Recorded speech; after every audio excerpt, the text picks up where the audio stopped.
बड़ा आश्चर्य में डूबता हूँ जब ये बार बार सोचता हूँ कि या तो अपने बलबूते पे चुनाव लड़ना चाहिए थी या अपने माननीय मुलायम सिंह जी के उन शब्दों को याद करना। आज के इस दौर में लोकतंत्र के अंदर इसी प्रकार का एहसास हो रहा है, क्योंकि मुझे मालूम है 5 चरण के चुनाव हो चुके हैं। अब ये लाख कुछ भी चाहे, एक शेर है पुराना, मुद्दई लाख चाहे तो क्या होता है वही जो। अब भगवान की मर्जी, जिसकी जैसी भावना थी। मैं तो बड़ा आश्चर्य में डूबता हूँ जब ये बार बार सोचता हूँ कि या तो अपने बलबूते पे चुनाव लड़ना चाहिए थी या अपने माननीय मुलायम सिंह जी के उन शब्दों को याद कर लेना था जब उनने 19 में बधाई दी थी माननीय नरेंद्र मोदी जी को। जोरदार ताली बजा के बताओ कि जिनके साथ जाना चाहिए। शुभकामना किसको मिलती है? जो जीता वही। और जीतने वालों को शुभकामना स्वर्गीय मुलायम सिंह जी ने दी, लेकिन पता नहीं क्या जब समय खराब आता है, अब आदमी को कोई अच्छा आगे बढ़ना हो तो आगे बढ़ने के लिए कोई डूबते जहाज में बैठता है। ये डूबते जहाज की सवारी करके लंबा सफर तय करना चाहते हैं, लेकिन सफर होगा कहाँ? आप तो अपने जिस जहाज में बैठे हैं उसकी तली फूटी हुई है। अब हम तो ये समझ नहीं पा रहे हैं। चारों तरफ से जो समाज और एहसास कराती है, ये अपने सामने प्रमाण भी आते हैं। पहली बार हमने 2014 में कहा कि ये सरकार कांग्रेस की किसी लायक नहीं है। ये बार बार देश को लज्जित कर रही है कि आतंकवादी घटनाओं के आधार पर दुनिया का सबसे मजबूत देश 60 साल से अपनी निगाह नीची करके एक पिछड़ी सा पाकिस्तान, जिसकी अपनी आबादी खुद की 20 करोड़ के आसपास होगी, लेकिन 60 साल से जब भी कोई आतंकवादी घटना होती तो ये कांग्रेस और कांग्रेस के साथ वाले सभी लोग हमें हमेशा छाती पीटते हैं। हम क्या करें? पाकिस्तान आतंकवाद करता है, इनके आतंकवादी आते हैं इसलिए बम फोड़ जाते हैं, टिफिन बम हो जाती है, साइकिल बम फूट जाते हैं, रेलवे स्टेशन, बस स्टैंड और सिनेमा घर, पूरा देश आतंक में डूबा था। लेकिन हमारे मोदी जी ने कहा था, जैसे ही वो प्रधानमंत्री के लिए उम्मीदवार घोषित हुए, उन्होंने कहा आपने इनको 60 साल दिए, केवल मुझे 60 महीने दीजिए। एक तरफ इनके 60 साल और उनके 60 महीने पाकिस्तान को घर में घुस के मार के बताया कि देश की जनता क्या चाहती। इसलिए एहसास कराया कि देश के दुश्मनों से निपटने के लिए देश कितना समर्थ है। देश के दुश्मन से उसके घर में भी निपट सकते और दुनिया को भी बता सकते। दुनिया के अंदर डंका बजा कि भारत वो तीसरा देश बन गया जो अपने दुश्मनों से उनके घर में भी ठिकाने लगा सकता है। ये एहसास हम सबको हुआ और वह लोकतंत्र की पहली जीत मान लो अपने यहाँ से, जिसके आधार पर मोदी जी ने 2014 में डंका बजाया और केवल पाकिस्तान को ठिकाने नहीं लगाया, आर्थिक रूप से भी इस देश को ऐसा सक्षम बनाया कि इस देश के अंदर आर्थिक रूप से इतने प्रकार के विकास के काम चल रहे हैं। अब ये कांग्रेस के लोग आते हैं, दूसरी पार्टी के भी आते हैं, एक भी ये नहीं कह सकता कि ये 75 हवाई अड्डे बने कैसे। आपकी सरकार के 60 साल और आपने कितने हवाई अड्डे बनाए, ये नहीं बना सकते। मोबाइल इंडस्ट्री में भारत दूसरे नंबर के स्थान में पहुंचा है। 1236 यूनिवर्सिटियां या युवा भी बैठे हैं। ये विश्वविद्यालय खोलने का अगर किसी को श्रेय मिलता है, मेट्रो ट्रेन, पूरे देश में विद्युतीकरण, रेल की लाइन, पानी के जहाज, अरे बनारस से जहाज ले गए मोदी जी, जोरदार ताली बजा। कभी सोच सकते थे वो क्या? और हम तो जिनकी जय जयकार करते हैं, अपनी सबकी छाती 56 इंच की तब हो गई जब कोई विदेश का मेहमान आया और अभी तक तो ताजमहल और टाटा भेंट करते थे। हमको लगा कि पहली बार पवित्र गीता अब अमेरिका के राष्ट्रपति को मोदी जी के हाथ से दे करके ये पूरा देश का मान बढ़ाया, सम्मान बढ़ाया। अरे गीता से पवित्र ग्रंथ कौन सा हो सकता है? हमारे लिए सौभाग्य की बात है। और मैं उस चीज को भी याद दिलाऊंगा, लॉर्ड मेकाले ने 1832 में राजनीति के आधार पर शिक्षा नीति उन्हें लागू की, हमको अपनी जड़ों से काटा। भगवान राम, भगवान कृष्ण, पूरा गौरवशाली हमारा अतीत, उनको कहा उसमें कि इनको पाठ्यक्रम का हिस्सा नहीं बना सकते। दुर्भाग्य से अंग्रेज चले गए 47, लेकिन कांग्रेस ने भी उसी लाइन को पकड़ा। ये तो और बड़ा वाला निकले। इनने तो 10 से गणेश जी की जगह पढ़ाने के लिए बच्चों को और कोई मिला ही नहीं, तो 10 से गधा पढ़ाना चालू करा। ये कांग्रेस के कर्म, और आप कांग्रेस से दोस्ती कर रहे हो। उनके अंदर की हालत तो देखो। आज वो कह रहे हैं आरक्षण का नुकसान कर देंगे, आरक्षण बढ़िया, आरक्षण का पाप तो तुम कर रहे हो। तुम्हारी सरकार कर्नाटक में, तेलंगाना में SC, ST, OBC सबका आरक्षण काट करके तुमने वहां मुस्लिम लोगों का आरक्षण जोड़ा। धर्म के आधार पर संविधान इस बात की मान्यता नहीं देता क्या आप आरक्षण दे सकते हो, लेकिन ये पाप आप कर रहे हो।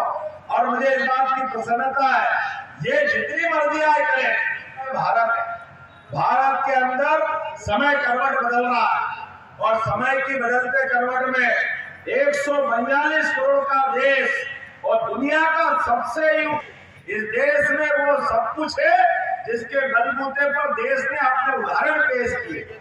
और मैं जहां बात कर रहा हूं, ये तो और पवित्र धरती है। आपको प्रणाम करता हूं तो लगता है कि एक बार जीवन धन्य हो गया, ऐसा लगता है जोर की धरती।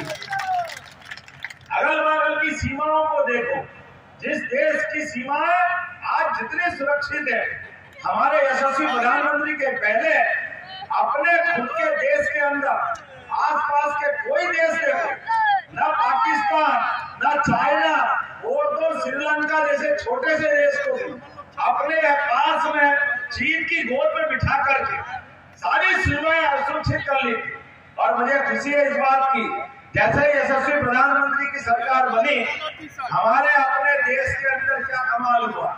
आज इसी प्रकार से पाकिस्तान को निपटा है, लेकिन कांग्रेस ने 1962 में पंडित जवाहरलाल नेहरू के समय हमारी 1 लाख किलोमीटर जमीन चाइना को सरेंडर कर दी थी।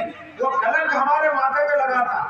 पूरे देश की सरकार जब भी बनती तो चीन की तरफ आंख उठा के नहीं देखती। चीन ने गलती की, हमारे पड़ोसी भूटान की जमीन पे कब्जा किया। डोकलाम याद करो आप, डोकलाम में जैसे उन्होंने कब्जा किया, भारत के यशस्वी प्रधानमंत्री ने आंखें तरेरी और डंके की चोट घुटने के बल लाया चीन को। ये है नरेंद्र मोदी जी की सरकार। हमारी तो सीमा छोड़ो, हमारे पड़ोसी की तरफ भी अगर आप आंख उठा के देखोगे तो आपकी आंखों में आंखें डाल करके हिसाब चुकता करने की ताकत भारत की बनी है। हमें इस बात की प्रसन्नता, आज बदलते दौर में हम सब जो बात कर रहे हैं, एक लाइन में तो बताऊं कितनी सारी बातें, एक के बाद एक, लेकिन जाने अनजाने ये सारे के सारे लोग जिनके घर में एक अहंकार, जैसे रावण का समय था, रावण की सबसे बड़ी कमजोरी ये थी कि उसका घमंड 7वें आसमान पर था। अब आप बताइए, यहाँ जितने लोग बैठे, कोई भी गलत काम करेगा तो गलत काम करने के आधार पर कानून अपना काम करेगा कि नहीं करेगा, करना चाहिए कि नहीं करना चाहिए। अब कानून आप बेईमानी करोगे तो ये जेल है, और आप मंत्री बन गए, मुख्यमंत्री बन गए, आपके लिए बड़े परिवार के आदमी हो गए, तो आपके वो कानून का काम नहीं होना चाहिए। होना चाहिए कि नहीं होना चाहिए।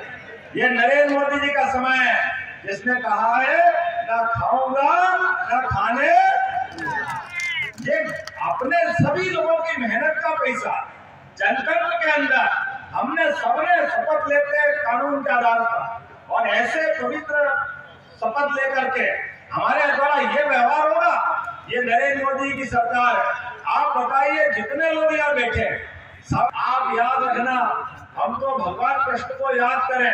इस भगवान कृष्ण के जीवन में कितने कष्ट थे। ऐसा कोई बच्चा जिसके पैदा होने के पहले ही, और भगवान का अपना धैर्य देखो, अपने जीवन काल में भी इतने कष्टों के बाद भी मुझे इस बात की प्रसन्नता है, इसलिए हमने शिक्षा मंत्री बनकर के मोदी जी के लिए ताली बजाओ, उन्होंने मौका दिया मुझे 2020 में। मैं मुख्यमंत्री के पहले शिक्षा मंत्री था। आप बताइए, भगवान कृष्ण के जीवन में जिस बच्चे का जन्म जेल में हो, कितना कष्ट होगा भगवान। और जिन बच्चे को, नए बच्चा जो नवजात होता है, उसको तो हवा भी नहीं लग जाए, माँ बाप इतनी चिंता करते, माताएं बैठी हो, लेकिन जिनको उफनती नदी जमुना जी से निकालना पड़ा, और ऐसे जीवन में कष्ट सहन। जवान ने कंस को मारने के बाद सत्ता भी संभाली, कुर्सी भी संभाली। उन्होंने कुर्सी को लात मारते हुए उज्जैन में वो शिक्षा ग्रहण करने गए। शिक्षा का महत्व क्या है कि भगवान ने 5000 साल पहले बताया। वो शिक्षा भी कैसी, 14 विद्या, 64 कला, 18 पुराण, आप कोई चारों वेद, जितने प्रकार के सुशिक्षित विद्यार्थी हो सकते हैं, दुनिया का रिकॉर्ड है। भगवान कृष्ण के बराबर शिक्षा नहीं हुई। और उससे बड़ा भी उदाहरण कि शिक्षा वो जो सबसे कष्ट के समय याद आए। याद करो, जब कौरव पांडव आमने सामने थे, महाभारत का भीषण युद्ध होने वाला, लेकिन ऐसे भीषण युद्ध में भी जिनने अपने ज्ञान के माध्यम से, हम अपने आज देश के अंदर गीता, गंगा, गौ माता, इसकी बात करें तो ये कहते हैं आप धर्म की बात मत करो। अरे भैया, आप बताओ, गीता की बात करेंगे, कृष्ण भगवान की बात करेंगे, राम जी की बात करेंगे, अब ये धर्म की बात है क्या? अब ये धर्म की बात है तो तुम चलो ये अधर्म की बात चालू करेगा? आप बताओ, धर्म की बात करना चाहिए क्या? करना चाहिए धर्म की बात। और इनको तो ऐसी बीमारी है, जब हम कहते हैं आपकी बात, अब ये कहते हैं आप 400 क्यों बोलते हो? अरे 400 इसलिए बोलते कि हमने 2014 में कहा था पूर्ण बहुमत की सरकार, वो बना के बताई कि नहीं बताई? जोरदार ताली बजा के बताओ। 2019 में बोला था आपकी बात 300 पार, तो 300 पार हुए कि नहीं हुए? मैं आपके सबके भरोसे से कह सकता हूँ, हम तो कह रहे कि आपकी बात, अब तुमने दामो तो तुम बोलो 500 पार, तुम्हारी तो हवा निकल जाती है, तुम तो बोल नहीं पाते। तो जिसमें दम है वही तो बोलेगा। फिर एक बार अब जैसे मैंने पहले कहा प्रारंभ में कि हमारे इस दौर की सरकार का बनना तो तय हो गया। अब कोई दुनिया की ताकत नरेंद्र मोदी जी को तीसरी बार सरकार बनाने से रोक नहीं रही है। अब तो केवल संकल्प है हमारा सबका, इस उत्तर प्रदेश की धरती से, क्योंकि आखिरी चरण तक आपके ही चुनाव चलेंगे, बाकी के तो सब निपट गए। उत्तर, दक्षिण, पूर्व, पश्चिम, सभी दूर से मध्य प्रदेश में 2014 में हम